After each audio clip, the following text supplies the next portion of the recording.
O sono não te traz alívio, Mira. Raramente ele traz. Ele te prende. Ele te conduz a acreditar que nunca você vai conseguir aquilo que você quer. E o pior de tudo é que tudo que você faz não é nem por você.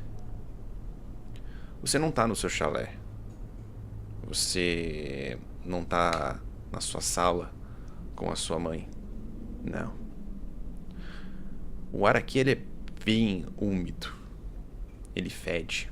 Tem um cheiro de mofo. Um pouco de decomposição. Você olha ao seu redor e tudo que você consegue ver são algo que parece ser o esgoto. O esgoto da cisterna da cidade. A escuridão aqui ela é quase sólida. Quase como se ela te abraçasse. Quase como se ela fizesse parte do próprio cenário. Você tenta se mover.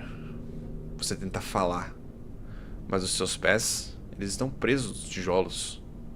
A sua alma está congelada. E à sua frente, você vê. Em meio a esses pisos úmidos, uma silhueta. Ela tem a forma de uma criança. Ela olha para o nada e para o além. Mesmo de costas, Mira. Você sabe quem é.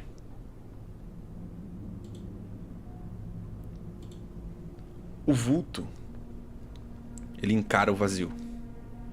Ele encara o restante do túnel. Quase como se estivesse olhando para algo. Você tenta falar, mas a sua voz não sai. Você tenta correr, mas os seus pés não se mexem. E das sombras desse túnel, você consegue ver, iluminado pela água desses esgotos, se formando uma figura colossal, quase que não humanoide.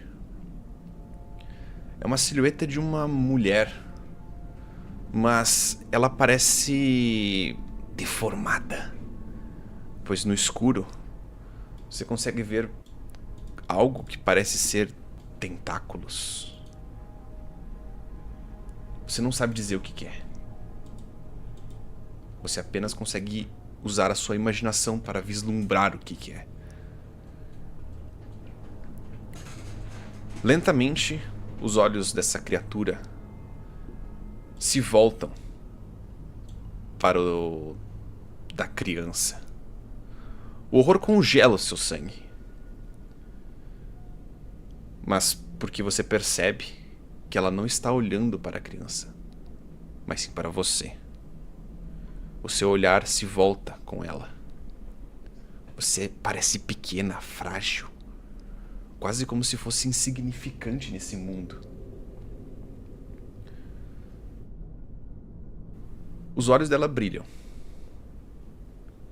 A duquesa se inclina sobre a criança. E ela fala, não em tom de ameaça, mas sim de reverência. A voz dela ecoa por toda a cisterna. Não tema a escuridão, criança. Sua herança o chama. O Lorde do Sangue o aguarda. Ela estende parte dos seus tentáculos. E você consegue ver melhor a silhueta dela. E ela é gigantesca. E você vê a criança indo de bom grado, esticando seus braços para encostar na criatura. E então, quase como se estivesse piscando na sua frente, cenas e mais cenas, a escuridão do esgoto se dissolve. se dissolve como se fosse uma névoa. Você vê os portões da cidade quebrados. E você vê essa criança andando sozinha em direção a eles. Os portões se abrem para ela. As criaturas, os monstros, todos desfigurados olham para aquela criança, mas não a atacam em nenhum momento. Eles a observam. Ele vai abrindo caminho por entre hordas e hordas de criaturas. E se você não tivesse o pingo de sanidade que você tem, você até poderia dizer que eles estão reverenciando ele enquanto passa, enquanto caminha. E ele caminha direto para o Castelo Draken.